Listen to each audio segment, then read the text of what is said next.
Hi everyone, and welcome back to another video in my budget recipes mini-series. Today I'm going to share 2 easy to make lunch recipes primarily using ingredients that are inexpensive all year round, at least here in Sweden, like legumes, root veggies, onion and apple. And then of course I will spice things up by adding a few other ingredients and flavor boosters to bring these ingredients to life. And for this video, much like the budget breakfast recipes video I posted a couple of weeks ago, I have stuck to some classics. So I will make a salad with beetroot and white beans as the heroes, along with some fresh greens and fennel dressed in the most delicious balsamic vinaigrette. I'm also going to be making a curried chickpea salad wrap with apple and celery for some good crunch. But before we get into cooking, I want to give a shout out to our longtime sponsor Squarespace and tell you a little bit more about them. Squarespace is an all-in-one website builder with lots of great tools to make it easy to build a beautiful and well-functioning site without any previous knowledge about coding or website building. Personally, I've used Squarespace to create my online food photography portfolio, and I really like that it is so easy and intuitive to use.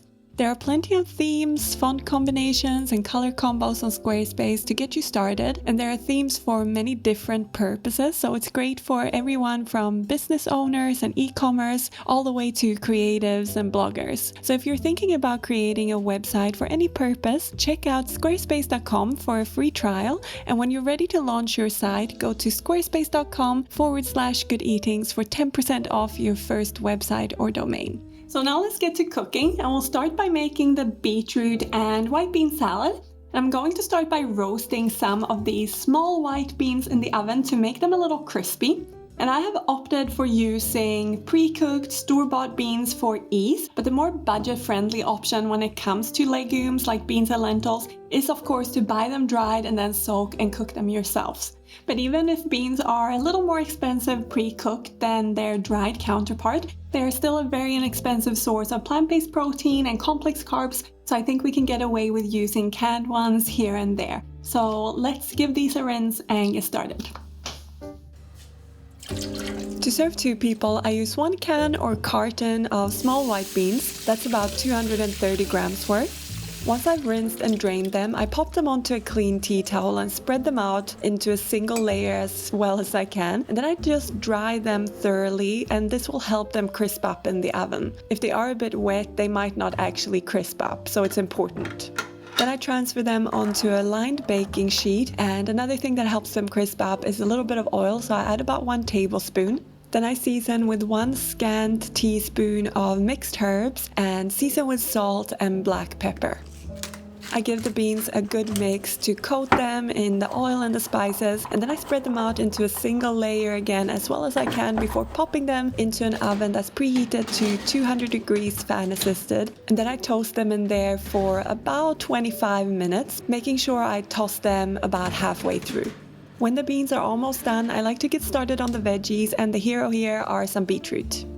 Of course you could buy pre-cooked beetroot, but it will always be more expensive than cooking your own, which is exactly what I have done. And it's really simple. You just cut off the ends without cutting all the way into the flesh though, because then too much of the red juices will leak out and escape into the pot.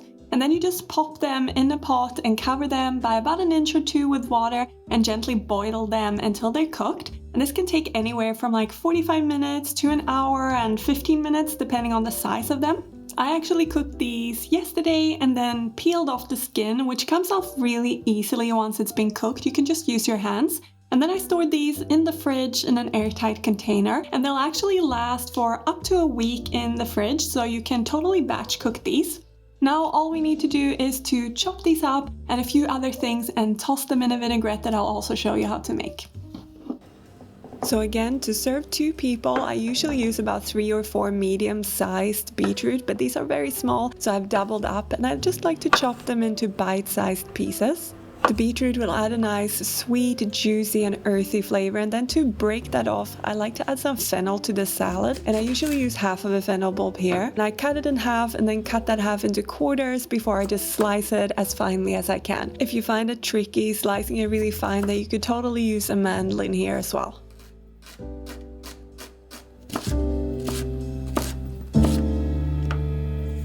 And finally, for a little spice and a kick, I like to add some raw onion. So I slice up half of a small red onion to add to the mix.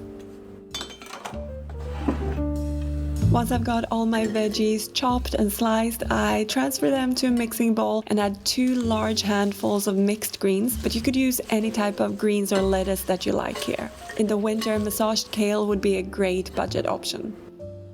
Now to dress the salad, I'm going to prepare a balsamic vinaigrette that starts with 2 tablespoons of extra virgin olive oil, as well as 2 tablespoons of balsamic vinegar.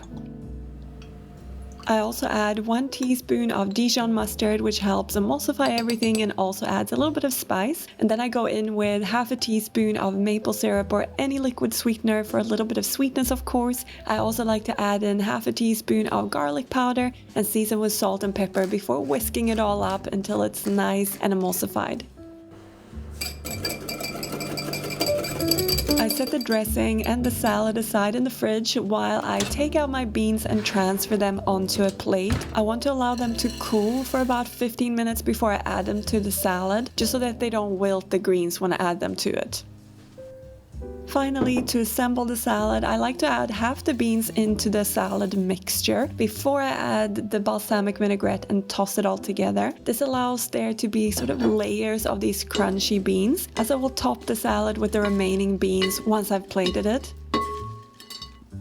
You could totally pack the salad as a to-go lunch as well. Then I would just keep the vinaigrette separate and the beans separate and then toss it all together when I was about to eat it. I also like to top the salad with some toasted pumpkin seeds or toasted walnuts or a mixture of the two. It adds a really nice crunch and also a nutritional boost. And if you wanted to make this lunch a little bit more filling, just serve it with some bread on the side.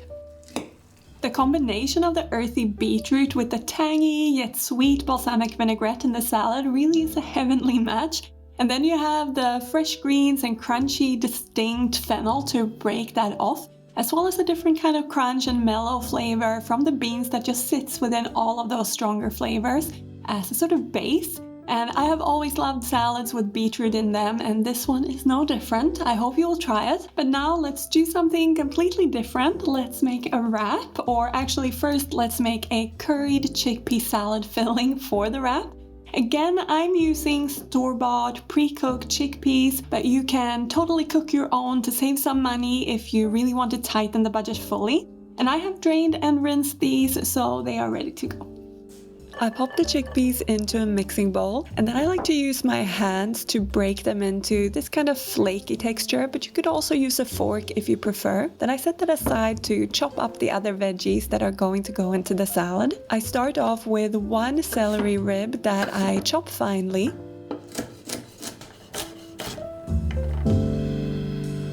I also chop up half of a red onion finely. You could swap this out for spring onion or brown onion or white onion or shell. It doesn't really matter, whatever you have on hand or you prefer. Then for some sweetness, I use half of a red eating apple and I just core that and chop that up finely as well.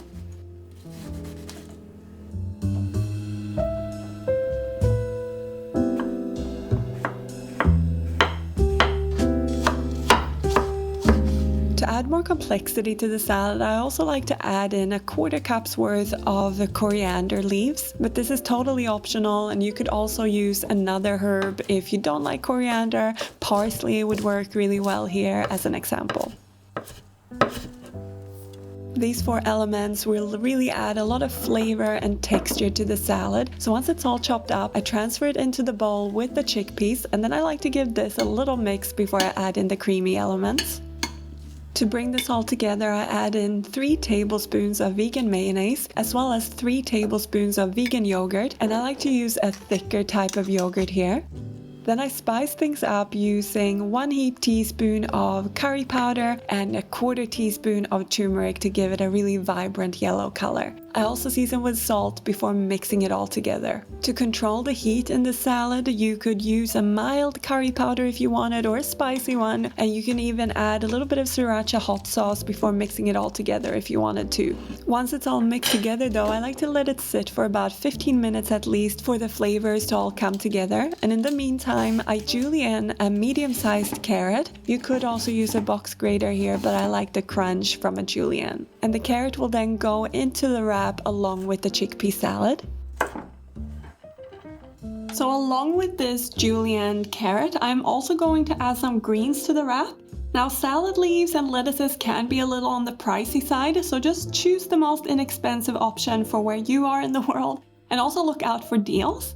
I usually buy a big bag of mixed baby greens, as buying a larger amount comes out cheaper per serving, and I like the darker leafy veggies for their nutritional value, but really any salad green or lettuce will be perfect in here. And as for the wraps, I am using these Middle Eastern style large whole wheat flatbreads or wraps that I actually get from a corner shop here in my neighborhood, but some supermarkets sell these here in Sweden as well, and they're pretty inexpensive, and choosing the whole wheat variety boosts the nutrition in these wraps nicely. Having said that though, any style of large wrap or flatbread will work here, and since I am gluten intolerant, I actually make myself a sandwich with this chickpea filling in it when Rob eats these as a wrap. It works just as well. It's actually really great with baked potatoes as well. But now let's get back to the program and finish the wraps off. To assemble my wrap, I lay out the flatbread and I top that with the salad greens. Then I top that with the julienne carrot and pop on my chickpea salad. I also like to sprinkle over some more fresh coriander if I have some more to spare before rolling up the wrap like a burrito.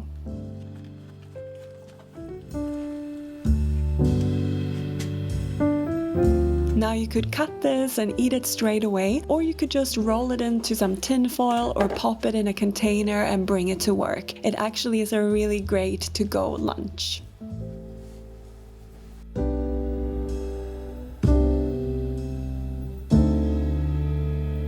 So if you like the flavor of curry powder and chickpeas as much as I do, you'll really like these wraps, but also because they have nice crunchy bits with the celery and a hint of sweetness from the apple while still being creamy.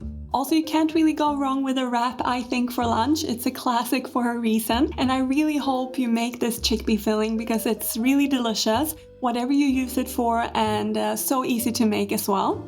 Now that concludes my budget-friendly lunch recipes. I hope you got some good ideas here, and I look forward to seeing you soon with more. Thank you all very much for watching. Take care!